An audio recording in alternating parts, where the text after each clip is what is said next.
சாய் பக்தர்களுக்கு என் அன்பு வணக்கங்கள். ஓம் சாய்ராம். என் அன்பு குழந்தையே, உன் வாழ்க்கையில் நேற்று நடந்ததையும் இன்று நடப்பதையும்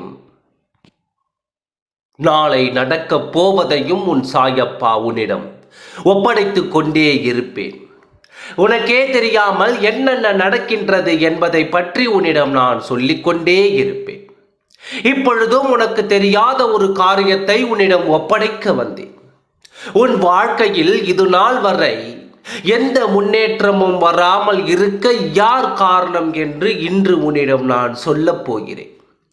இத்தனை பாடுகளை அனுபவித்துக் கொண்டு இருக்கும் உன்னை பார்த்து இப்பொழுது கூட ஈவு இரக்கம் இல்லாத அந்த பெண்மணி என்னிடம் வந்து சத்தியம் செய்து கொள்கிறார். எதற்காக தெரியுமா? நீ உன் வாழ்க்கையில் எந்த முன்னேற்றங்களையும் பெறக்கூடாது என்றும் உன் துணையோடு இந்த காலத்தில் அல்ல எந்த காலத்திலும் ஒன்று சேரக்கூடாது என்றும் என் முன் சத்தியம் செய்து ஆவேசமாக பேசிவிட்டு செல்கிறார். உன் சாயப்பாவின் நிலை பற்றி தெரியாத அந்த பெண்மணி என்னிடமே வந்து அக்கிரமத்திற்கும் அநியாயத்திற்கும் சத்தியம் செய்து செய்கிறாள் என்றால் அவள் எத்தனை பெரிய ஆக்ரோஷக்காரியாக இருப்பாள். நீ கவலைப்படாதே, என்னிடம் நியாயமும் நேர்மையும் தர்மமும் மட்டுமே ஜெயிக்கும். நேர்மையும் தர்மமும் மட்டுமே ஜெயிக்கும். இப்படிப்பட்டவர்களின் சத்தியம் என்னிடம் பலிக்காது. நேர்மைக்காக போராடி கொண்டு இருக்கும் உன் சாயப்பாவின் நிலை தெரியாமல் இப்படிப்பட்ட சத்தியத்தை செய்து சென்று செல்லும் அந்த பெண்ணை நான் எந்த தண்டனைக்கு ஆளாகப் போகிறேன் என்று பாரும். அந்த பெண்மணி என்று தானே யோசித்துக் கொண்டிருக்கின்றாய்.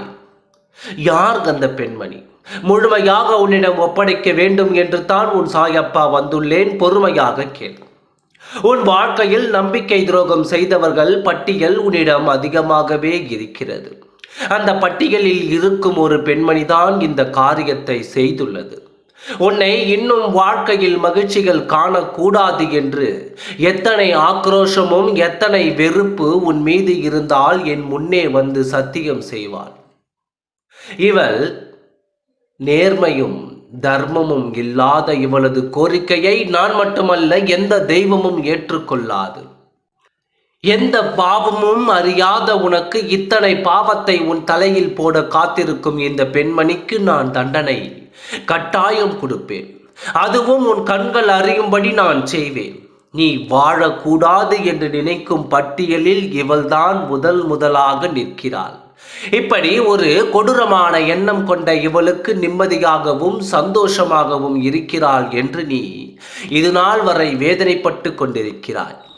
தீமை செய்தால் இத்தனை வலிகளும் வேதனைகளும் அனுபவிக்க வேண்டும் என்று இவளை பார்த்து எல்லோரும் தெரிந்து கொள்ள வேண்டும். இறுதியாக அனைவரும் அறிந்து கொள்ளும்படி நான் இவளுக்கு தண்டனையை கொடுக்கப் போகிறேன். இவளை எல்லாம் நினைத்து நீ வேதனைப்படாதே. யாராலும் உனக்கு எந்த ஒரு துரோகத்தையும் செய்துவிட முடியாது. அது தெய்வமாக இருந்தாலும் சரி, கர்ம வினையாக இருந்தாலும் சரி. நியாயம் இருக்கும் இடத்தில் எந்த பாவங்களும் சேரும்படி செய்யாது. கவலைப்படாமல் தைரியத்தோடு காத்திரு. உன் சாயப்பா உனக்காக நல்லதை மட்டுமே செய்வேன். ஓம் சாய்ராம். நன்றி, வணக்கம்.